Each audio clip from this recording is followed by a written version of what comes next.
Welcome, ladies and gentlemen. You are back in the greatest podcast in the known world, the known universe, and the no more universe. I am Ashley Lamprey, and we are joined by my brother from another mother, Dr. Eddie Law. How you doing, sir? What up, man? What's up, bitches? Chilling and He- shit. He's dropping his PhD on you bitches. He's pretty. What up, dog? What's good, man? I'm good, brother. I'm just chilling. It's been a long day today. Even though I got like 11 hours sleep last night, it was the most beautiful thing in the entire world. Whatever. I got like 3, so whatever, man. That's what I was running on for the past 2 days before. I was just like, nope, big sleep, big sleep. Yeah. Well, hey, you know what? Fuck it. It's like I don't know. I'm so tired. I don't know what I'm saying. Like you hear me talking right now. I'm just slurring my words now. Yo, you sound like GSP trying to talk on this press conference right now. Is there on one right now or yesterday? It's on right now. There's a conference call right now going on, and Bisbin's just. You know what? UFC, fuck you and your conference calls. It's the dumbest shit ever. To have a In fucking fairness, conference call. Bisbin is absolutely destroying him right now. And GSP, some people are questioning, is this the worst ever promoted main event for a UFC card ever, pay-per-view wise? GSP was never a promoter. He was awful promoting himself. But they could sell him, and it doesn't look like they can this That's time. because nobody knows this motherfucker anymore, right? What have you done for me lately? You know who everyone knows right now better than GSP? Darren Till. Guys Yeah, like that. sure. Fucking Darren Till, Joanna Jędrzejczyk, who just pissed off half the world with her, making fun of her or shitting on Rose about mental health. We'll get into that into a little bit because there's a Yeah, I few mean, other things we'll get into. But the Darren Till you know, thing, hey, who's known more than GSP? Fucking Ronda Rousey, and she hasn't fought in a month of forevers. I can think of like a dozen people who are more well known than GSP in a context, though. You know what I mean? Right. Like, So it makes you wonder though, why the fuck are they doing this fight in New York? If you want to sell this shit, you go to Canada. but do you think that's because they already thought? In fairness, they probably thought people will know who the fuck this guy is, and they were wrong. I think they were maybe they were calling GSP's bluff. Maybe it's GSP's deal. Maybe he's the one like people still know me. I'm still one of the greatest, and the Canadians still behind me. It'll sell like crazy. It doesn't matter. And I think he or the UFC or him and the UFC might have overestimated his popularity. You and I know who he is. Anyone who's been watching for the last 8 years knows who he is. Anyone who's been watching the last 4 years doesn't know shit about GSP. You know what I mean? True. And here's the fun part, though, real quick. Here's the fun part. You ever go to the UFC account on YouTube and they have free fights? Yeah. How many of those GSP fights do you see? Exactly. They're not trying to promote this motherfucker either. It's almost like Dana White said, okay, I set it up, you fuckers handle it, and no one's in charge. I think the thing is though is the problem with GSP is, like we said in the last podcast, if you're a purist and you're a fan of martial arts, when he was around, you loved GSP because you was like, wow, he's like a real puzzle that people can't solve. Now, people are like, you're laying and praying. It's not because you're so dominant that people can't get it like off of the backs. It's just the fact that you're just really good at holding people down and not doing anything else. So you're a crap fighter because you can't finish from having a dominant position, and that is the problem. When people go, "How can you advertise a GSP fight?" Hey, sorry about this. Give me like 5 minutes. I'm just not ring the doorbell. My dog's freaking out. Oh, Be back. okay, no worries, dude. Yeah, the thing is though, is with the GSP thing is at the end of the day, it's hard to sell GSP to a modern fan when you consider his last few fights, when predominantly most people would argue that he either lost them or he took, you know, a beating for the better part of the fights, and he managed to win rounds. And I think that's the different thing at the end of the day. Whereas, when GSP was Rush, that was different. Like, you could show them highlights, but you're talking like a decade ago plus to even advertise GSP. Like, you can't even show like his last 3 fights and go, yeah, he looked badass in that. So I think it's just a difficult sell for people to turn around and look at GSP and go, that's the one for me. Like, I want to see that fight because this guy looks exciting. I can't wait to see him return. There's just no interest in it. You know, at the end of the day, I think a lot of people are finding it hard to buy into. With the Brock Lesnar thing, I think the reason why Brock Lesnar sold is because people still knew who he was because he was relevant from the WWE stuff and obviously competing there, and obviously he still had a big marquee name there. So a lot of crossover fans were like, well, I watched Brock Lesnar, you know, he's dominated the WWE when he came back, so let's push him again in the UFC, and you know the WWE fans will go and watch him because they probably missed him that time. So that's an easy sell, even though the fight was trash. At the end of the day, it was still marketable because you went, well, Brock Lesnar's a beast. UFC fans wanted to see him fight again because it'd be just interesting. But then the additional thing is, though, is WWE fans, or new WWE fans, I've watched him for the past few years and gone, whoa, he's been destroying, and then it'll be cool to see him in an actual fight. He'll probably knock somebody's head off because he's been built a behemoth. So it's an easy sell when Brock Lesnar comes back. But with GSP, you can't do that because his last 3 or 4 or 5 fights, they've all been either he looked like he'd been beaten. Boring as fuck. Exactly. That's why. Exactly. All right. You have to go back to Rush days, and you're talking 10 years ago. So it's hard to put a montage and sell him. Whereas Brock Lesnar, you could go, the beast is coming back. You know, WWE fans who have only seen him since this recent time of him being in WWE have known him to be a beast. So when they get told, yo, you could watch him really fight, young kids and teenagers are going to go, fuck yeah, I want to see this big, giant, fucking freak fight. It's an easy sell. GSP, there's a mush. Well, I mean, look at it this way. What do we love about Robbie Lawler, about Cowboy Cerrone, about guys like a Mike Perry, guys like a fuck, who else can I think of right now? Cody Garbrandt. You know what I mean? These guys, not only do they throw hands, not only do they try to knock you out, they put themselves in danger to get to that point. GSP has never, since the Rush days, since he won the title, basically the first, when he won it back from Matt Serra, right? Yeah. Ever since then, he has been about not risking shit for shit. You know what I mean? Like against Johnny Hendricks, against Nick Diaz, and both of those fights, GSP will get cracked, he'd panic and shoot immediately. I mean, it was no question that was about to happen. You know what I mean? That's why I thought for sure like Nick Diaz would have, trained a situational position after that alone. Like, I'm going to hit him. He's going to shoot on me, triangle, armbar, something, anything. You know what I mean? But that same thing said about Cowboy. One of the questions that I haven't really posed or nobody's been really speaking about is what's next for Cowboy? What happens for Cowboy now? Take a nice long vacation, go on a cruise, fuck some bitches, unless you have a lady, don't do that. Or if she's cool with that, do it. I'll have her join in. But, all right, there you go. But for sure, go back to 155. Like, let's stop playing around with the big 170ers. Or if you can stay at 170, stop trying to fight giants and forget about a belt at 170, right? Do you think with his age, because he's, I believe, 34 years old, do you think it's 34. time for him to kind of go money fights? Let's just do the really fucking cool, fun fights and make big paydays. Shit, remember, he was supposed to fight at UFC 205, Robbie Lawler. He's supposed to fight Robbie Lawler at 205. When we heard that fight, tell me you didn't freak the fuck out a little bit. That was the big fight. That was like the only time that I've ever marked out as much was when Edson Barboza was supposed to fight Anthony Pettis. Exactly the kind of fight I'm talking about, right? It's not about a title. It's not about moving up in the rankings, those fake ass rankings no one gives a shit about anyway. But we used to measure the sport for some reason. At least the UFC. We all do. We talk about it all the time. Yeah. We're hypocrites in that sense. But it's about fucking shit. Cowboys gonna throw down with Robbie? What the fuck?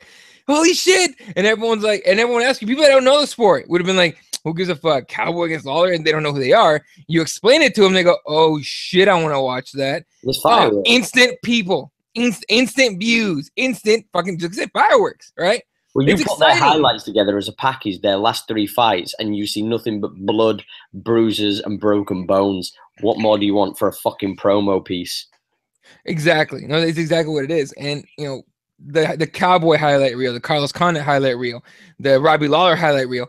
Those are guys that are fighters. Okay, GSP for a very long time until like I said, the last 3-4 fights has been a guy that's been about position. That's all he does. He stands, he jabs. Oh shit, I got cracked, shoot. Or jab, right hand, shoot. Maybe a couple leg kicks here and there for good measure. Okay.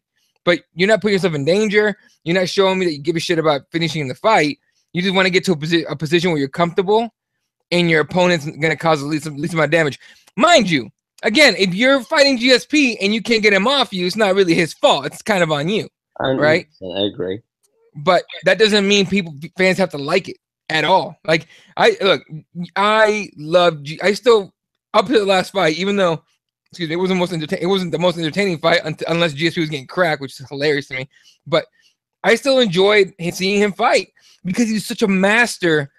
I mean, it's kind of what's said about Ronda, right? Ronda's a one-trick pony.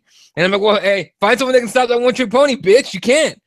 Until Holly Holm. That people complain about any kind of sports that, like when you think of defensive players, like for example, like in soccer, as you guys call it, but in football, like you have a goalkeeper, and a goalkeeper, for the most part, doesn't get the a goalkeeper will never get, the Ballon d'Or, the player, best player of the year. He will never get it, but he could do, keep as many clean sheets, make a good amount of conversions of, saves to shots at him and everything like that. But he will never beat a striker. It'll always be a guy who scores 40 goals, 50 goals a season.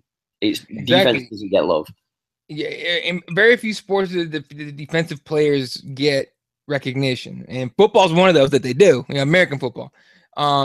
Maybe even hockey. The goalies is like, oh shit, he had 1 million saves. Okay, cool, whatever the fuck that means to me. But in basketball, guys like Bruce Bowen were just assholes. Guys like Roger Bell were just assholes. Guys like Patrick Beverly, who punked fucking Lonzo the other night, assholes.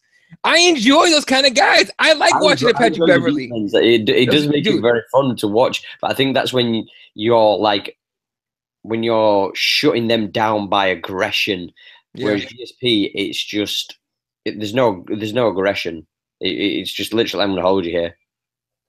Yeah, no, it's exactly. But again, people hesitate to use the word entertainment with MMA because we not only us as fans and as people that really advocate the sport and want to see it get better and bigger, but the promotions themselves want to call it a sport, right? But it's still entertainment. Like, you're still trying to entertain people. That shit might be dominant. It might win you fights. You might never lose your belt because of that. But you're not entertaining anybody. You know what I mean? So with that same thing said, out of for the fight that you think makes most sense next, I'm going to pull up the rankings right now for the lightweight division. So as it currently stands, where the fuck even is it? Yo, it's mad disrespectful. What? You know that he's not even in the top 15 anymore? Who? Cowboy. Really? He's not even in the top 15 for the lightweights. I'm gonna have to look that up. Hold on. Bro, I'm on the UFC's website right now. He's not even top 15 of what? Of 155? 155. Well, maybe because he hasn't fought 155 in fucking forever. Well, neither is Conor, but he's still the champion, bro. Well, yeah, it's true. But he's holding the belt and he makes money. Okay. You really want, bro. He makes money. What are you gonna do? Let me see. Literally, he should still be in the welterweight. Neither is Nate. Just like to throw that out. Hater. It won't matter either. Hey. Besides, meanwhile, I think Cowboy's number 9 at welterweight, and Pettis as well. He's another guy. Right. And then Nate's at number 6, dude. I told you, the fucking Illuminati in us, they're moving him out slowly underneath the fucking. Hey, I'll tell you what, give it another month or so. He'll be number 3 in no time. But okay, lightweight. Yeah, they don't even have him ranked, but who would I put him up against? That lightweight or welterweight? You said lightweight, right? Lightweight, because obviously you believe that he should return to lightweight. So who's your That's pick? what I think. Dustin Poirier. He's booked. Dustin's gonna fight Eddie Alvarez. So no. No. Eddie Alvarez is Justin Gaethje. Oh shit. Okay, Dustin Poirier or Dude, him Cowboy against Justin Gaethje would be fun as shit. That'd be a legit entertaining That'd be fight. fun as fuck. Dude, two guys that give zero fucks would be hilariously, not even hilarious, we'd just be sick as shit to watch. Him against Johnson would be fun as well, you know. I'm not going to lie. Yeah, but I got Cowboy heavy on that one. Oh, for sure. But I'm just saying stand and bang. Oh, for sure. Yeah, exactly. I don't want to see him against Chiesa. Oh, yeah, Quinte, okay. How do you feel about him and Kevin Lee? I'm okay with that fight, but I don't think that we should be giving that to Kevin Lee on the way on his return. Why not? Although just getting back in the title picture really fast. And both are on losses. I just think Kevin Lee's at a much higher caliber than Cowboys right now, or level. Not much higher, but he's higher. Really? Yeah, dude. Kevin Lee starts quick. He goes for it. Cowboy never does. Like rarely starts quick. And if Cowboy, look, here's the thing. Before this fight, it had been a while before we said, "Well, I don't know who's gonna win. Depends on which Cowboy shows up." It had been a while since we said that, right? Now we're saying that again because when he came out in this fight against Darren Till, sure, Darren Till's taller, bigger, stronger, and all that shit, younger. Okay, but Cowboy started slow again. He started really slow again, and Darren Till was like, "Yeah, I'm gonna blitz you from like the first second and see if you can handle it." So who's your MVP to face him? To face Cowboy next? Mm-hmm. Does it matter if they're booked? Yeah, because we're gonna go with the premise of like then it gives them like a 3 to 4 month training camp. You know, like a knowledge. Okay, someone that's not booked. He didn't fight Edson Barboza yet, right? Edson Barboza is supposed to have signed a contract to fight Khabib, though. Granted, it's Khabib. Yeah, I know. Fuck you, dude. I'm just saying. Hey. Real quick, hey, I'm gonna break news now. I'm gonna break news right now. That's gonna break the day before the weigh-ins of that fight. Khabib's not gonna make it. Anyway, fuck it, Conor against Cowboy. Fuck that shit. I'm kidding. Although I wouldn't mind seeing that. Like if it made sense, I'd be okay with seeing that. But just for fun. I would love to see him against Gaethje if that fight wasn't going down with Eddie Alvarez. Dustin Poirier, man. I think that'd be the fight. I think that's the most likeliest to fight, or him against Gaethje, like you said. I think Dustin Poirier is booked. Yes, sir. Sorry, him against Chiesa is the one. I think that's the fight. I don't want to see him against Chiesa. Chiesa, if it goes to the ground, it's gonna be like Anaconda style. I don't know, man. You know, Cowboy's pretty legit off the back. He's not. First of all, Cowboy's a black belt jiu-jitsu, so he's not a punk, and he's got wrestling. He's got wrestling, right? That being said, Chiesa's main weapon is jiu-jitsu. So it's like, I mean, I guess if Cowboy can keep him on the feet. That's what I'm saying. And with all this mass size, he might have put on a bit more size. Do you know what I mean? Yeah, I wonder how that's going to affect the weight cut. I think it'll be difficult for the first time, but if you give him plenty of time and you don't give him a 6-week fucking training camp, he'll be able to do it pretty fucking good. Yeah, I wonder what his weight cut is like right now. It probably, in fairness, it's probably next to nothing because if I remember correctly, he said he weighs 178 when he just trains and walks around, so he only cuts like 8 pounds. Wait, Cowboy only cuts 8 pounds? Yeah, to 170. Yeah. Oh, okay, that makes sense. Yeah, he doesn't cut next to nothing. He says like because he's quite athletically fit all the time, he wakeboards and stuff like that. It's pretty fair. Poirier is booked against Anthony Pettis, so that makes sense. Well, it's just going to be the Gaethje, not Gaethje. It's either going to be Johnson or Chiesa or Kevin Lee. They're the only 3 fights that make sense. Damn, out of all those 3, are they the same against Johnson or Kevin Lee? Probably Johnson. What do you think to Darren Till, by the way, getting powerful move up the ranks from unranked to 8th? Let's just remember that the rankings are bullshit. Yo, hey, I'm not disputing it, but I'm not mad at it. He deserves to be ranked for sure. But we went from like 40 whatever the fuck he was to like 8 in like overnight because he beat Cowboy. At the time, I believe he was 6th Cowboy. So you kind of have to give him a little bit of a jump. You know what? If we could make it happen and they would actually fight, I'd love to see Carlos Condit against Cowboy Cerrone. That's just never going to happen. It'll never happen. They're teammates, but still. I'm looking forward to seeing what fucking Till does, man, because it's just exciting just to have some fresh blood in the fucking, like we were saying before. Like obviously, a lot of the times welterweight and lightweight, pardon me, are always the two divisions where you kind of look and go stacked. But it's just fun to kind of see the welterweight division develop now. They've just got so many really good names. If we're going to be kind of honest, like I know these guys that I'm going to mention first are not massively. What's the word? Doing crazy well, but like Alex Oliveira, you know, the Stun Gun, Gunnar Nelson, Usman. Usman's apparently got a fight signed, I believe. I can't remember who it was against. Neil Magny, you know, Cerrone, Till, Colby, Conda, RDA, Masvidal, Maya, Thompson, Lawler, Woodley. How stacked is that when you just think of the names in that division? Yeah, and it's by the way, real quick on Darren Till, because now you reminded me. You reminded me because yesterday, not during the show, before the show, we did Keyboard Warriors. We were talking about accents and how different it is depending on where you're from in the UK. Where is he from? He's from Liverpool. He's from Liverpool. Yeah, his accent is way different. Same places where Paddy the Baddy's from. So, and it explains that, right? Because he's like, the way he talks, it was just like, wow, where is that from? And like most people are used to like accents from different countries. Yeah. But within country, like in the US, someone from Texas is gonna sound different than someone from New York. Or someone from New York is gonna sound different from someone from California or from Arizona. So like people say I have an accent when I go to like the East Coast, and I'm like, I have no fucking clue what you're talking about. And they're just like, you know, with their weird ass accent to me. See, the thing is with England, it's very tribal, like very tribal, because it's obviously such a small place. But like, if you go to London, and then you go to like Cornwall, which is beneath that, totally different accents. And there's only like, I don't know, like maybe 80 miles between them. And then if you go from like the Midlands to London, which is again like, you know, 60 minutes, like 60 miles away, and that's got a different accent. And it, literally within a 60-mile radius of wherever you live, people have a completely different accent to you.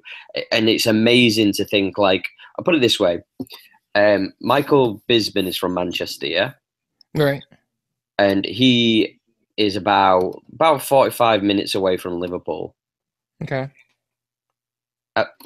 Think of the difference in accents purely from Michael Bisping and Darren Till. Way different. It's insane to think about. But that's just what it is, man. Like, yeah, like Scousers have the most ridiculous accents in the entire planet and the most difficult ones to understand. Yeah, like we were just talking about that for like 15 minutes for the show. I was like, "What the fuck?" I remember telling him, because I think you explained this to me before. So I was telling him like, "Yeah, it just depends. Different parts of UK is different accents, man. It's really weird. It's like, you know, it's cool to see, honest with you, but because you can confuse the fuck out of anybody you want. But anyway, that's cool. But a lot of self-belief in that kid. I like that. It's gonna be a problem. I think it's gonna be a problem. Well, he's definitely a problem already. Not one who's gonna. I mean, look, now he's skyrocketed number 8. He's in the Shark Tank of fucking fighters now. Like, he's a contender at this point, just off of beating Cowboy. And he's gonna get one more fight, and if he's once again just murks whoever the fuck he fights, like there's a title shot talk for him now. You know, and Tyron Woodley can say whatever he wants about how he's not ready. He's not ready. Dude. I don't know. It's so difficult because the thing is, though, is like you say, this sport is so, what have you done for me lately? And at the end of the day, if you start starching folk, the one thing I will applaud the UFC for doing, and I know people are going to give me so much fucking flack for this, and you're probably going to be one of them. But at the end of the day, I like that the UFC likes to strike whilst the iron is hot. I don't like this thing of like, you've got to win 6 fights in a row for you to have a title shot. Why? Well, like, whoever doesn't understand that concept of strike while the iron is hot doesn't understand business. Like, would a business not fucking do that? I mean, like, and that UFC, MMA is a business still. It's a sport, but it's a business of sport. So of course you got to strike while the iron's hot. And this kid's on fucking fire. He's melting right now. So you gotta fucking, you know, you gotta go for it. Like I'm surprised. I'm not surprised I haven't booked him yet, but I won't be surprised if in the next, you know, 2-3 weeks they announce something for him. something big too.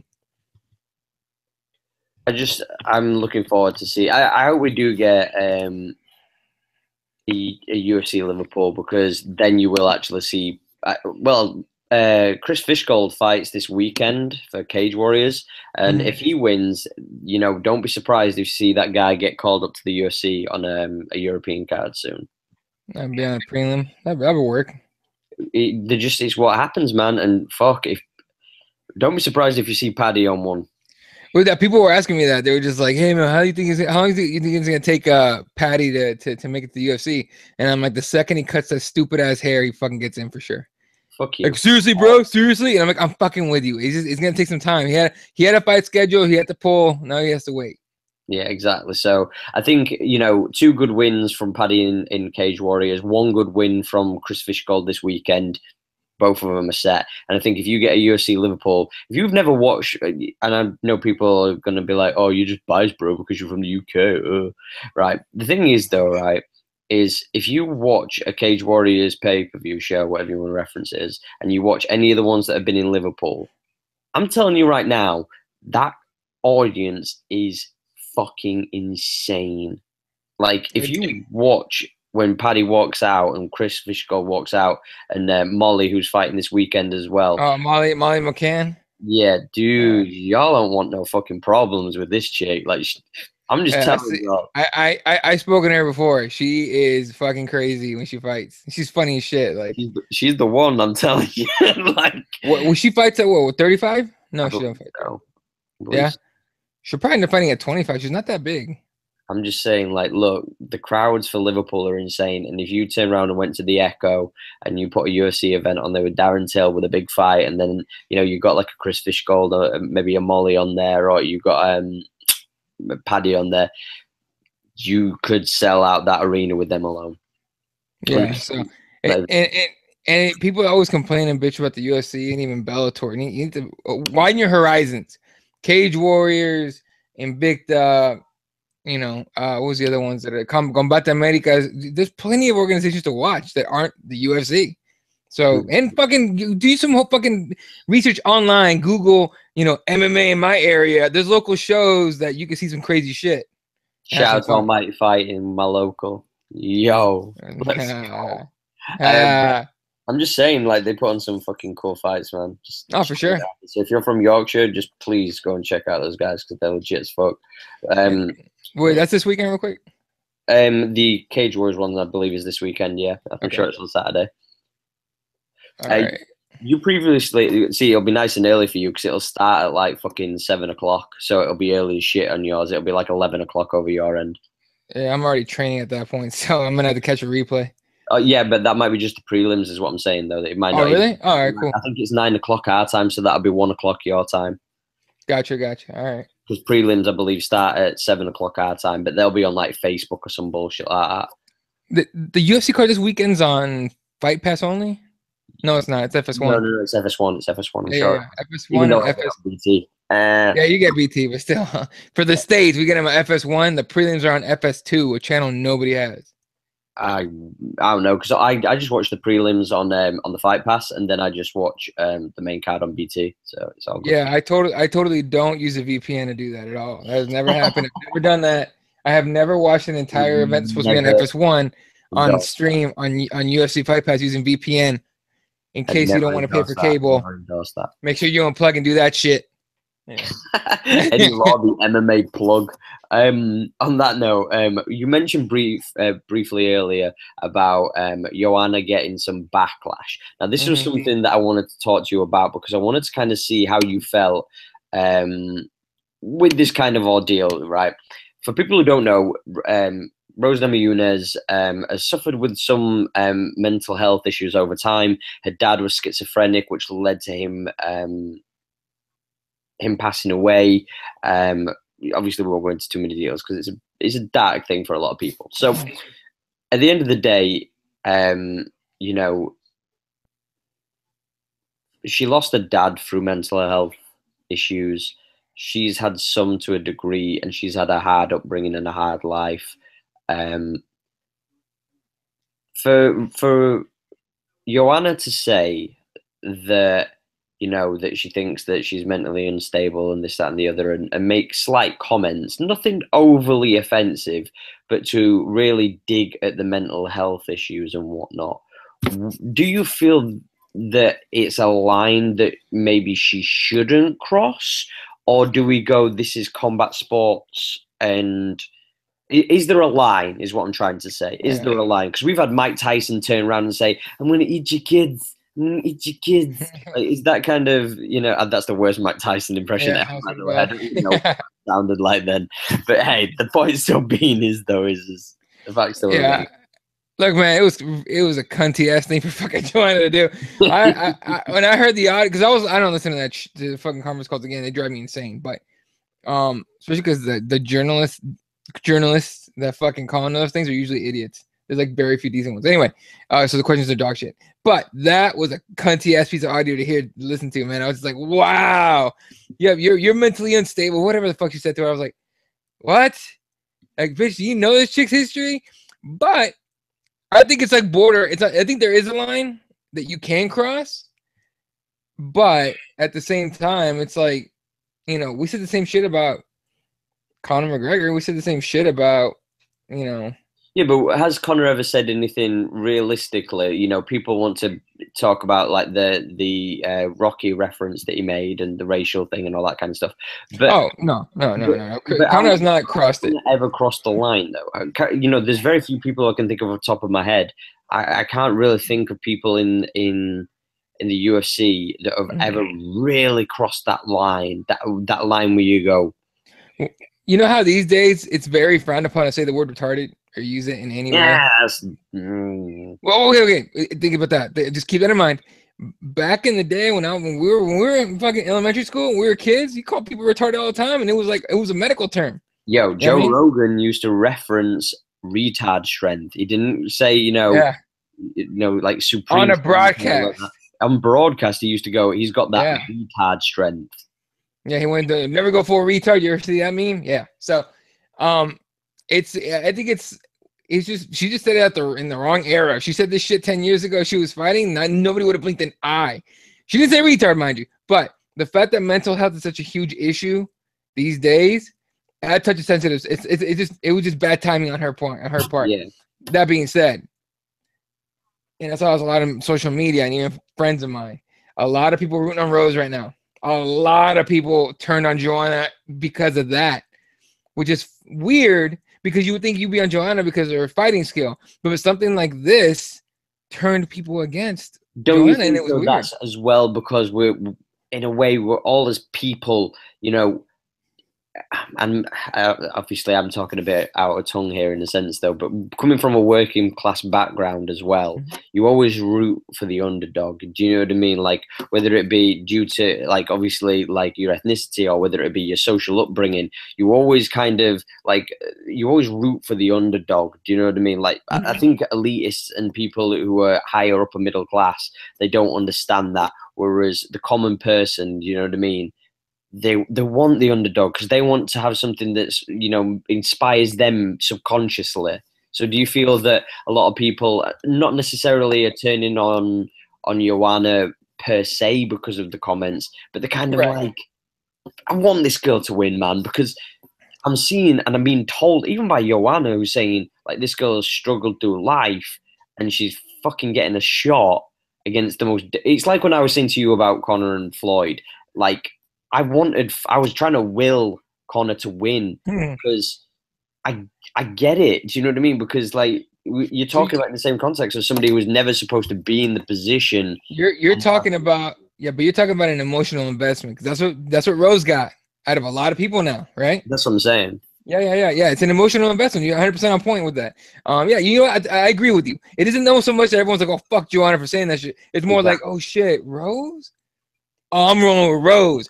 By the way, I'm rooting for Rose before this shit even happened. All right, I'm a big Rose fan. I love Rose. Flying arm bars, come on, dog. So, and I know you were. So, in fact, this fight's killing you because it's two chicks that you love to watch fight. These two are the best, in my opinion. These two are the most entertaining chicks to watch in MMA. I agree. Two of them for sure. So good at what they do. Yeah. And now Rose, And Rose was talking about it on that phone call. She went off about it too, about mental health and everything. So now she's got a lot of people that are emotionally invested in her. So I think probably unintentionally, Joanna just sold that fight a little more. Is that the fight of the? You know, we were talking before, and we were saying that, like, realistically, Cody versus TJ is the fight. You know, on that card, that's the fight. Is Rose versus Joanna the real main event now? Dude, if GSP, I don't know, what fucking, shit out his own intestines by accident and couldn't make the fight or whatever, and they pulled it, I would not blink an eye. I'm still watching that shit. Maybe even more excited that I don't have to waste 25 minutes watching that fucking hug fest go off, or hopefully it's a shorter fight than that. Hopefully it's a shorter fight than that. Look, believe me, I'm hoping it doesn't go 25, but I'm preparing myself to have to sit through 25 minutes of, oh Jesus, this shit again. You know what I mean? Yeah, but fucking Rose and Joanna, the real co-main event. No, is it the real main event? The real. Dude, I think it's 1A, 1B with Cody, the Cody fight and the Rose fight. I think it's 1A, 1B. I don't know the emotional thing of it. Like, I'm not really sold on the whole rivalry between these two. It's kind of like run its course now. What, the Cody TJ thing? Yeah, it's like, they didn't strike whilst the iron was hot, per se. Do you know what I mean? I think they tried, and they thought that the whole coaching against each other was going to be like, oh shit, we're going to blow it up now. And they didn't, because it was, no one watches tough anymore. Jackasses, cut the shit. But you're right. They should have made this fight a lot sooner than they did. That being said, it's at least over here, like in the States, people are still talking about it. Like, it's a big thing, right? And we've seen all the fucking promos. It's like, oh, the worst enemy is someone that betrayed you, or whatever the fuck UFC's using as far as the little commercials go. So it's people, especially people that know the story. Uriah and Cody going on the Rogan podcast a month or so ago lit it up a little more. So they've tried to keep that rivalry alive, and I'm with you. I don't really buy that they hate each other. Yeah, you know what I mean, but they're trying. What do you think to Dillashaw apparently is creating his own team now in California after Team Elevation kind of disbanded when Muscle Farm moved from Denver? Yeah, because you can't fucking pay fighters a salary. It's not business wise, unless you're making a ridiculous amount of money with your company, or you only sponsor like 2 or 3 fighters. You can't sustain that. You know what I mean? So, and plus you picked the wrong guy. Okay, look, everyone's gonna, people are gonna get pissy about this, but they picked the wrong fighters to back. Let's be honest. TJ Dillashaw's not that fucking popular. Matt Brown, not that fucking popular. Do you think there's room for, and I know you're going to just say fucking Jackson's, and I get it, but do you think there's room for a super team, like a super gym? Like in every sport, there's always, like Barcelona with the football team, Golden State currently. Do you know what I mean? Like, is there room for like a super gym? I mean, there is, but it's going to kind of ruin your ranking, your matchups, depending on what divisions they're in, right? Let's say you have like different divisions. Right. But okay, if it's strictly different divisions and you don't have like all 135ers at fucking Sacramento like Team Alpha Male does, yeah, you know what I mean? If you can avoid that Team Alpha Male situation, that makes sense. All right, people were calling for TJ against Cruz or TJ against Cody or Uriah for a while, but they're on the same fucking team, so you couldn't get that fight. You know what I mean? They're buddies. Now they're in different teams. They're in different spots. They dislike each other supposedly, and now they get to fight. We see that fight. So if you can avoid the Team Alpha Male thing, I think there's room for anything like that. I mean, you can argue that besides Jackson's, TriStar used to be like that. They had Rory. They had GSP. They had Rashad Evans to go out there. You know what I mean? And there a lot of guys came up through there. Jackson's is clearly one. AKA's got, at one point had 3 champions of the top 3 weight classes in Kane, DC, and all at separate times though, to be fair. Right. But you still had 3 champs at a one gym. You know yeah, I'm just saying though, like I'm meaning like somewhere where you could see like a gym band together to kind of go, we're going to be the 4 or 5 of us at the same time. Right. I think there's room. I just don't think it's realistic for it to happen. Like, for example, SBG is Connor. Oh yeah, for sure. That's it. and literally that's it. People are like, oh, Artem. No, shut the fuck up. Artem is a punching bag at best. Okay. I liked Houlihan. Houlihan, how you say his name? Houlihan.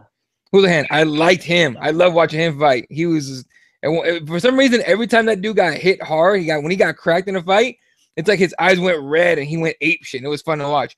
Ashlyn Daly, to me, was fun to watch. But she just can't make that weight cut. It's just difficult for her. But you know, they were trying to do that shit and it just didn't work out. Artem's still in the UFC because Connor's still in there, in my opinion. I agree. But he's one of those, I think the thing is with Artem is he's just an entertaining fighter. And I think there's a lot of people, like, you could turn around and say that Joe Lozon should have been around as long as he is. Jim Miller, you know, who's currently going to be fighting this weekend. There's a lot of people who you can turn around and go, you know, if they were entertaining, would they still be around?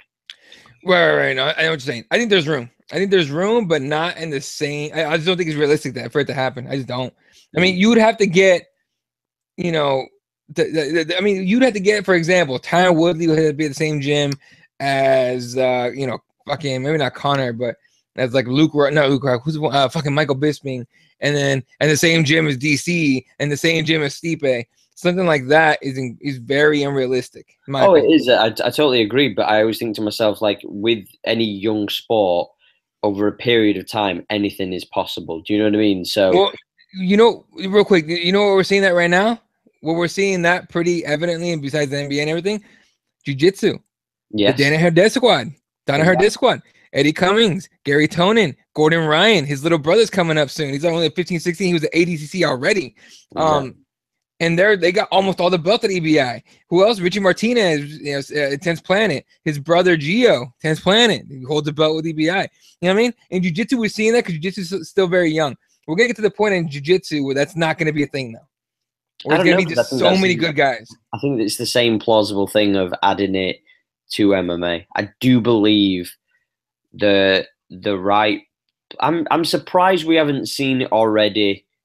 Like, you know, like shooter box, like places like that. Do you know what I mean? That where they had different guys in different divisions and stuff. I'm just surprised that we haven't seen it yet. I truly believe that we'll see it at one point where there will be maybe 3 to 4 people who are from the same gym that will own the title. I'll put my money where my mouth is on that. I do believe we'll see that in the next 10 years. We always get close, with ATT. Woodley, Robbie Lawler before Woodley took his belt. And now they have Joanna in there and all these guys and everything. But also Nova Uniao, who we haven't heard from shit about for a while. But they had Henan Barao and Jose at the same time. Claudia Gadell used to train there. She was trying her damn hardest to get that fucking belt. You know what I mean? They tried. Everyone tried, and it's a hard thing to do. AKA came very fucking close. They were this close to having the heavyweight, light heavyweight, and the middleweight champion. I don't think there's only a couple. They had the 155 as well. Yeah, If Khabib couldn't hurt himself in 5 seconds and shit, then it would have been a huge thing. So, it's fun to think about. I don't think it's gonna happen.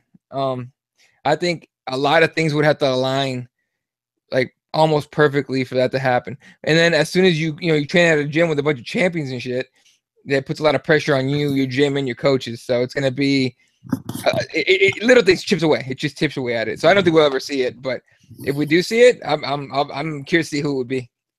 Right. So we're gonna name this next section. Is Dana White full of shit or not? Okay. So I don't know if you've seen this or not, but Dana White says one day they could bring boxing under the umbrella of the UFC. Do you think we will see that? Because obviously you have Bellator kickboxing, which is under the umbrella of Bellator, obviously. But the point being is, though, is do you think that there would be any interest in putting that? Or, like, I still feel that boxing's dead, and the only reason that people are like, no, it's not. Have you seen this fight? Have you seen this fight? It's like, yeah, because for the past 5 years, you've been irrelevant. And now that you finally have a few decent fighters, you can throw them all together and you can make them fight alongside the return of Floyd, giving you a bump in interest with the magic of Conor McGregor. Like, that's the only reason boxing is really relevant, if we're being completely honest. Yeah, dude, you're not wrong. I hate to say it, you're not wrong. I was talking to a buddy of mine that only watches boxing. I've been trying to get him to watch MMA you know, anytime I invited one of my teammates' fights, like, you know, years ago. And I was like, dude, come watch him. He's a crazy motherfucker. He's a light heavyweight. He'll knock dudes out. You come watch his fight. He wouldn't do it. I'm only a boxing guy. By the way, if you're that fucking close-minded, just go fuck yourself straight up. But, you know, he was all about boxing. I talked to me the other day. He goes, boxing's back, dude. Boxing's back. Fucking Deontay Wilder, fucking Andre Ward, fucking, you know, Floyd. And I'm like, wait. Name every one of those guys again. What? I'm like, go ahead. Yeah, name him. Anthony Joshua. And I go, fair enough. However, he's fighting a fat guy. He has no business fighting him against. Yeah. Next up, Deontay Wilder. Fight got canceled. Everyone that fights him is on steroids or wants to fight him is on steroids, apparently. Next up, Andre Ward, retired. Floyd Mayweather, retired, only came back to fight one of my guys. Exactly. And he just sits there and I go, do you think boxing's back? Exactly. Boxing woke up from a nap and they're tired again. And they're going back to a nap soon. Because there's nobody anyone gives a shit about fighting until Anthony Joshua fights someone that can fight back for a fucking change. I mean, that's 100%. For me, that's 100%. So if you're asking me, can the UFC pull off boxing in the same event as an MMA? No. In a separate event, they can try it. It will not work. That's what I'm saying. I think they do it as like I say, you know, when they do like Bellator kickboxing, it's like the little side attraction. Fuck, man, like. You would have to build up young fighters. You're not poaching a Canelo from fucking Golden Boy. You're not poaching a Triple G from, and not to mention he's probably retiring soon. And you're not poaching Chocolatito. You're not poaching an Andre. Fuck is his name? Gervonta Davis and all the rest of them. You're not poaching those guys from their promotions. You're just not taking those guys. So you're talking about building your own guys. Now, if you're talking about maybe put a couple fights in the prelims here and there, a boxing match in the prelims, okay. But remember that Dynamite show that Bellator had? That they had two separate. They had a cage and they had a ring. Yeah. That didn't work, motherfuckers. That was distracting and annoying as shit. All right, that bothered me so much because it was just irritating. Okay, now we're gonna go over to kickboxing, and I'm like, oh, I want to watch MMA. What the fuck? I want to see some takedowns. I don't want to see. Okay, kick, punch. By the way, funny shit to watch. However, the second you clinch, you stop the action. That's why Glory is the best thing in the entire world. Yeah, now Glory doesn't allow elbows, but they allow knees, right? The ruling is, if I remember correctly, if you go in for a clinch, you have to throw a strike within like the second you are going in for the clinch. If you do not, the referee immediately stands in and pulls you apart. No 3 or 4 seconds grabbing each other, none of that bullshit. You have to literally go into the clinch with strikes. Yeah, I mean, that's why I argue that someone needs to bring John Wayne Parr's Cage Muay Thai to the States, or to a big promotion at least. Bring it to a Bellator even, or bring it to a UFC. Because to me, it's one of two things. Okay, you don't have to switch the fucking ring or cage and switch cameras and commentators and distract the shit out of everybody with that. Okay, you can use it in the same cage. And in Muay Thai, if you ever watch Muay Thai, that shit's fun as hell to watch. Yeah. Anybody that goes, no, stand and bang, bro, stand and bang. And I always tell them, go watch Muay Thai.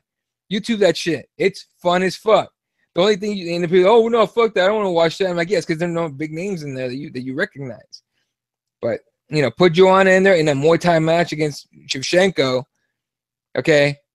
I would love to watch a cage Muay Thai fight. A cage Muay Thai fight where you can't just rope-a-dope somebody. You can't just like lean back on the ropes and you can't run away or anything like that. You're in an enclosed 35-foot cage. That'd be fun as shit for me to watch. The violence between them two is just something. It'd be beautiful. So basically, to answer your question, Dana White's full of shit. They'll try it. They'll have some success. But I just think it will die off because they're not going to be able to grab those big names. You know what I mean? I agree. The only way I can see them, you know, keeping it alive and breathing a little bit is if they bring in, you know, guys like Mike Perry who keeps saying they want to box, or Cody Garbrandt who used to be he was an amateur boxer, or even Conor McGregor is like, I'll take on all comers. A person who has thrown their name in the ring who would be fun to see is Ross Pearson. Oh yeah, Ross Pearson can throw hands. Yeah, I'm down with that. Even dude, I bring back One Punch. 100%. I'd bring back Pickett for that. How sick would that be to see Pickett throw hands? It's just boxing though. Like, woo. Let's go, Brad. Imagine if they did that. Imagine if they said to UFC guys, right, the ones that are on the back end or whatever, or just want to stand and bang. So like Vitor, for example. Imagine if they just went, right, UFC guys versus, amateur boxers or like just starting debut boxers, like pro boxers, and then bring them into fight. So, people who are like 1-0 or 2-0, 3-0 in boxing, fighting against these fucking, UFC guys who want to stand and bang. See, Throw hands. now that could work. I think that could work. It would take a lot of effort and a lot of money, and a lot of promoting, a lot, right? But I think it would work. I think if you did something like that, you might have something there, and you might be able to build it into its own entity. But you know why boxing fans are tuned into that as well? I'm telling you, man, this guy's only 1-0 and he'll still knock out the MMA bum. 100%. Oh, for sure. You can talk a lot of shit on that one, yeah. But bring back Brad Pickett. You could put in who else has good hands? I don't want to see. Jose Aldo could probably box a little bit. Nick and Nate, I doubt they'll ever come back to do MMA. But if you tell them, hey, you want to box? They'll be like, huh? Okay, let's talk. Let's see what's up. That's your headline. Yeah. That's your headline. There you go. Don't Nick Diaz in there. Say, right, I'm giving you 500,000 against a boxer who's 5-0. Yeah. Yeah, and then Nick Diaz proves that the MMA fighters can box and beat a boxer. Ooh, or Nate, or fucking I did see Mike Perry get knocked the fuck out in boxing, so that's kind of hard to do. Yeah, Mike Perry got fucking starched in a boxing match. I remember that now. 100. I'd love to see Cody though. I want to see Cody fight boxing. That'd be fun. Right, so we're gonna do a brief little synopsis on the UFC Sao Paulo. Do it. So we're gonna do what we were saying in the last one. So I want you to pick. You're like, I don't know, we'll call it like your war of the night. Which one do you think is going to be the war of the night? Like the fight that's going to be the Just Bleed fight? All right, for me, the Just Bleed fight. I'm trying to pull up the fucking card, but yeah, thanks a lot, Safari. I'll go first. There it is. Yeah, go ahead. But I'm going to go with John Lineker versus Marlon Vera. Yeah, I think you might have taken my pick there because I've been thinking about that fight. Yeah, dude, I'm with you. Yeah, Lineker Vera. Lineker throws heavy. And Marlon Vera, the kid from he's from Ecuador, right? Yeah, from Ecuador. A lot of mainly boxing and striking out of Latino countries, so or South American and all the other Latin American countries. It's mostly strikers. So I think that'll be a fucking crazy fight. That'll be fun to watch at least. The only other fight that I was looking at and thinking this could be something really, really interesting, just because they're kind of throwing him to the wolves a little bit. So I'm kind of like, eh. And that was Antonio Carlos Jr. against Jack Marshman. That is a sleeper. I think people are going to be surprised at how much of a fucking gunslinging match that's going to be. Yeah, I think, and don't look past Jared Gordon and Hakran Diaz. I think that one could turn into a nice little just stand, bro, and go.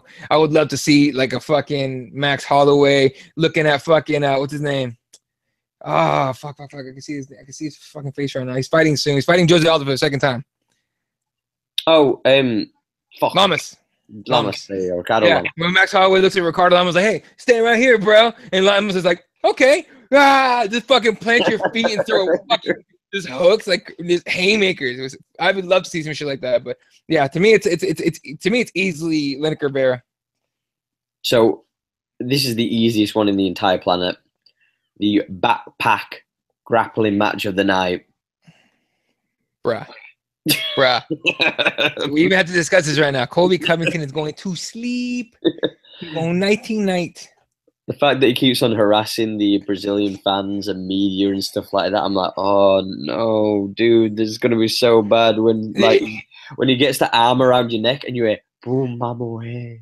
Oh, dude. Yeah. Hey, if you're Colby Covington and you're in the darkness is creeping up on you, and that's all you're hearing in your ears, that's nightmares for fucking years, bro. Every time you go to sleep, Colby is gonna be like, oh, wait, I'm home.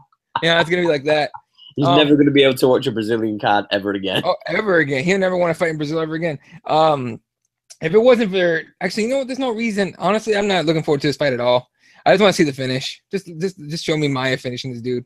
You know what I mean? Kobe Covington, I'm not sold on whatsoever. He just talks too much, and he's not fun to watch. Plain and simple. Fairs. Lastly, we'll just pick on the main event. Who is your pick for the main event? Derek Brunson versus the returning Lyoto Dragon Machida. He's gonna be the exiting Dragon Machida. His brother's gonna fuck his world up. Oh my god! How are you gonna come back 2 years later? By the way, big fan of what he did at the media face-offs, where he like face off with Brunson, turns, he goes, ah! I'm like, oh shit, because I zoomed in on Derek Brunson's face, going, come on! I know you might have shit yourself a little bit when he did that. Come on, you did not expect that shit. Like, Yoda Machida might be the nicest guy on the planet. If he fucking freaks out like that in front of you, you get a little freaked out. You did not expect that. If the person I'm supposed to be fighting at the side of me does that, for sure I'm gonna fucking freak out. Yeah, I'm jumping backwards like, what the fuck, bitch, the hell, you know? And Brunson's just like, But I'm like, nah, bro, I see it. You almost shit yourself. Don't lie. Don't fucking play like you didn't, okay? But Brunson's gonna fuck him up, dude. It's too active. Machida has been gone for too long, and the game passed him by. I hate to say it. I like Lyoto Machida. A lot of people hated him back in the day, like when he first, not when he first started, but as like champion, people did not like him. Y'all didn't appreciate technique. Y'all sweat the technique. That's what it is. Well, he was just one of in and out guys. Get back, come in, blitz. Get back, come in and blitz. That's why I think people like when people say the Conor style. Mm-hmm. He did it first. Yeah, he did it first, man. There's a lot of people who did that style, man. But it's just, I think you have to be good at a certain style when another style is prevalent. So, you know, at the end of the day, if the UFC was packed full of, you know, ground and pound wrestlers, do you know what I mean? Like the Rannick Shaws, Tito Ortiz's, those kind of wrestling ground and pounders, that in and out bullshit, you're getting took down and you're going to get fucked. You're going to get wrestle fucked and slapped around. Like the Matt and all those kind of guys. You're getting taken down and you're getting slapped about. That's what's happening. You know? Whenever you watch preview shows about any Matt Hughes fight, it was, you know, just his opponent doesn't want to throw leg kicks because that means takedowns. You know what I mean? With GSP, nobody wants to throw leg kicks. That means takedowns. No kicks at all, in fact, because that just means a takedown, right? So it's a reason why in MMA practices, you know, to this day, you train the catch the kick and take down. Or catch a kick and throw a right hand and shoot for a takedown. You practice that kind of thing because that worked for Matt Hughes. It worked for GSP. That worked for Tito. Fucking worked for Randy.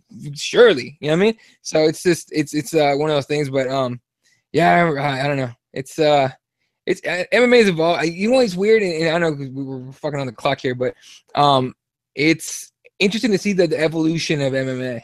Like. Just like, oh yeah, wonderful. But just 3 years ago, 2 years ago, let's say 3 years ago, everybody thought that as long as you had the grappling and the wrestling base, that you were unstoppable. Then comes a Lyoto Machida who comes in, blitzes your ass, takes you out. Then comes a John Jones who takes Lyoto Machida in a standing guillotine, sir, and then he drops like a body. You know what I mean?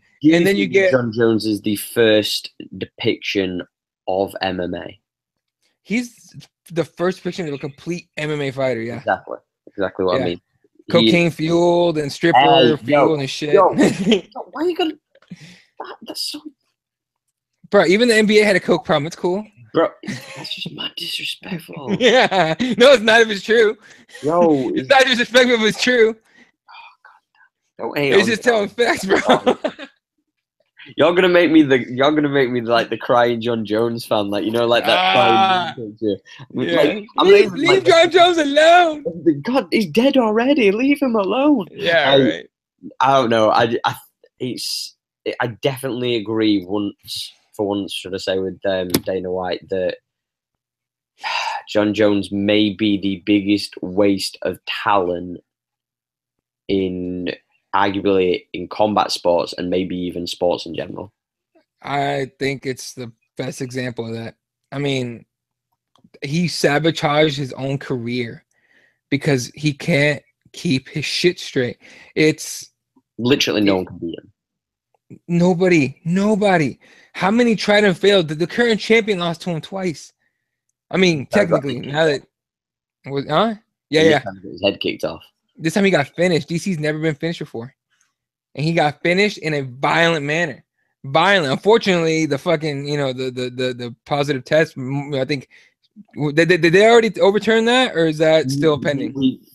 All I know is I read something on Bloody Elbow where they turned around and said that apparently he's being tested again because his last test came in clean. But what I was speaking to somebody to Dim Space who's very clued up on the whole stuff. He says it's non-relevant to the case that they have against him. They just keep testing people just because they think, well, why would we stop? And if these guys think, oh, I'll get it overturned, and they're still using, but they're not going to test me again, they could catch him again. But he was clean this time. No, nothing. Yeah, Nothing whatsoever. No weed, no coke, no dick pills from fucking Tijuana.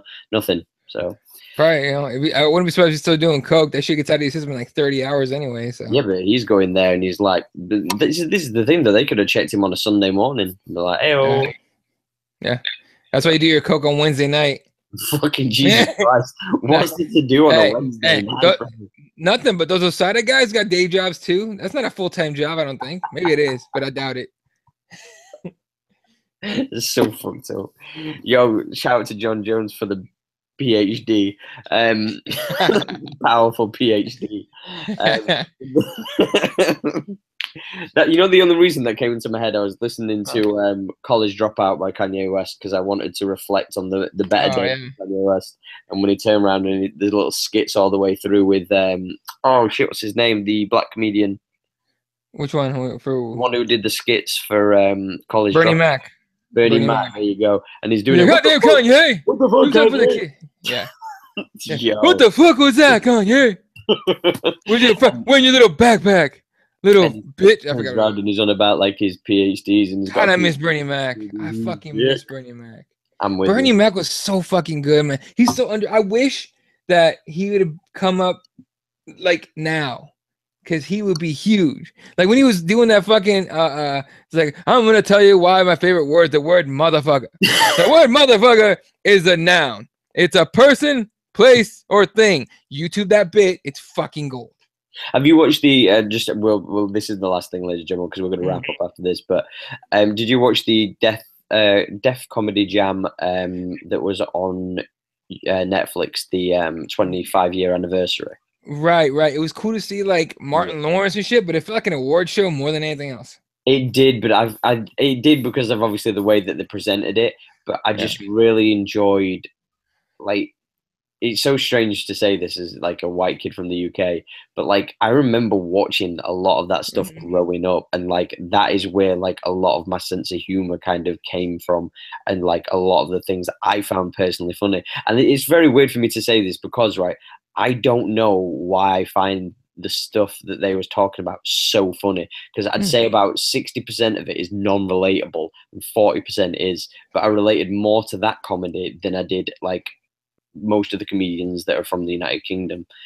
But god damn, some of the comedians that they had on it. How weird were the chicks though? Remember when it had those 4 chicks, like, and there was one that kept on ranting on? I was like, yo, Jill, like this isn't the show for you. I was fast forwarding a little bit through that, I'm not gonna lie. I was like, no. Not okay. Not because I don't like female comedy. Like there's a lot of good female comics that will leave you on your ass. I went to a local show here a month and a half ago, and they had a chick that was opening for Joey Diaz, and I was on my ass, dude. She was hot as fuck, by the way.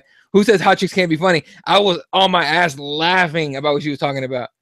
One of my favorite comedians right now is Eliza Scherzinger, and I think she's so good. She is one of the funniest. If you don't know who she is, just type in ILIZA and then the rest will pop up. Don't even try to spell the last name. But she's on Netflix. She's got 2 or 3 specials on there. Please go and watch War Paint, because War Paint might be one of the funniest female stand-up specials I've ever seen in my entire life. It might be one of the funniest specials that I've seen, period. I also recommend Christina Pazynski. I forgot. I don't know how to say the last name. Tom Segura's wife. So if you can look up Your Mom's House podcast, it's her. She just came out with one. I nearly died the other night watching it because she's so fucking funny. But I'm a huge fan of comedy, so we could do another podcast just alone on that shit because it'd be the shit. But it's the thing about Eliza is she's not your typical female comic. She's not about like, oh, my vagina. Like she actually goes off on other shit, which is great. unlike an Amy Schumer who just talks about her vagina. I did used to like Amy Schumer back in the day because it felt way fresh. back. Yeah, like way back. Like you're talking like what, 2012? Yeah, when she was still opening for people and mid card type of fucking shit. Her But on when she started, Joe Rogan podcast was one of the funniest podcasts. That was one of my favorite podcasts. But when she was like, as soon as she got big, it's like, oh, now you're kind of lame. And then stealing jokes, allegedly, and then a lot of comedians do that though once they start going out. To be fair. Hey, the pressure to keep shit going. That's why I got to get handed to guys like Kevin Hart and guys like Joe Rogan or Joe Rogan to a lesser extent. He doesn't care about being huge. Kevin Hart loves being huge. So, but guys like that. And by the way, rest in peace, Ralphie May. On that note, ladies and gentlemen, this has been the Heel Hook Show. Thank you for tuning in. We appreciate obviously coming through and listening to us shoot the shit. Make sure that you leave a like on this, a comment, share with your friends, and we really do appreciate it. And don't forget to sub up. Additional to that, thanks to our sponsors, Receptra, RECEPTRA, Naturals.com. If you're in the States, if you're in the United Kingdom and the rest of Europe, RECEPTRA Global.com. and get all your good CBD oils, topicals, balms, all that good stuff to heal your body, heal your mind, heal your soul. Couldn't recommend it enough. It's got like 0.01 THC, so you don't have to worry about any side effects of getting high or any of that stuff. It's just literally for the healing benefits. I couldn't recommend it higher enough. I use it for my back. Eddie uses it for everything because he's going hard in the paint for the training camp so he can bring back that gold in December. Exactly. So make sure that you check out Receptra. Obviously, you can find them at Receptra Naturals or receptraglobal.com, either or, depending on where you are in the world. But use the code word the Heel Hook for 10% off all your good old CBD products. Lastly, make sure that you check out Bain, bainstore.com, BAIN store.com. They do jiu-jitsu, athletic apparel. They do some amazing artwork as well. They do mugs, and it's all that you can tell that they're in love with the sport and the art of jiu-jitsu. So make sure that you check them out if you want to get the freshest spats, the freshest hoodies, the freshest tank tops. Pretty much if you just want to look fresh as a motherfucker whilst you're rolling. So make sure you check out bainstore.com. Use the code word the Heel Hook for 10% off and enjoy your motherfucking gear. Where can they find you, Eddie? Find me on Twitter at Ela31. All the podcasts are at keyboardwarriorsmma.com. Hey. Yeah. And make sure you hit us up. Subscribe to that channel. Subscribe to this channel. We've been doing this shit and for a fucking while now. I forgot what episode was this, like 53? This is 56. This is 56 episodes. 56. I've only been part of like a handful of these, so I mean, it's still pretty brand new to me. But 56. Look, for any podcast to get to this point, it's pretty huge. I have Keyboard Warriors at 73. Advocates ended up being in the 60s. The ULI's at 84 the other night when we did the other day. That's at 84. So I've been doing this for a while, and believe me, not even for my sake. If you really enjoy watching the show, if you laughed once throughout this whole thing, or was like, oh yeah, I never thought about some shit like that, to me, that's worth a subscribe. And we really appreciate it if you do, because you can come back and get some more, some more of this content, motherfuckers. Have fun. No, like I say, man, it's been a crazy journey. We're leading up now to about a month and a half away from our 1 year anniversary of the podcast, the whole enchilada of the Heel Hook Show. And we've got some fucking amazing, cool stuff that's going to be coming your way in the next month and a half. So I'm really working hard in the lab to try and make sure everything happens for December 16th, I believe is the date. So December 16th, which will be 10 days after my birthday, which I will be turning 30 goddamn years old. Welcome to the team, bro. Welcome to the team. I'm fine. Still at 20, bro. It's fine. Hey, I'm at 31. I feel like I'm 20, so I don't give a shit. You look 45. It's fine. Thanks for being a dick. But make sure that you also follow me on Twitter. That's Ashley Lamprey. That's ASHLEYLAMPREY. You can also follow the Heel Hook Show on Twitter. We're also on Instagram, which is the Heel Hook. And you can find us on iTunes, SoundCloud. You can subscribe. You can watch all of our episodes, past ones, including interviews with everybody from the voice of Gohan from Dragon Ball Z and Kyle Hebert to Dan Hardy to Demetrius Johnson's Destiny Johnson, his wife. There's an array of different people. Angela Mangano, if you're want. You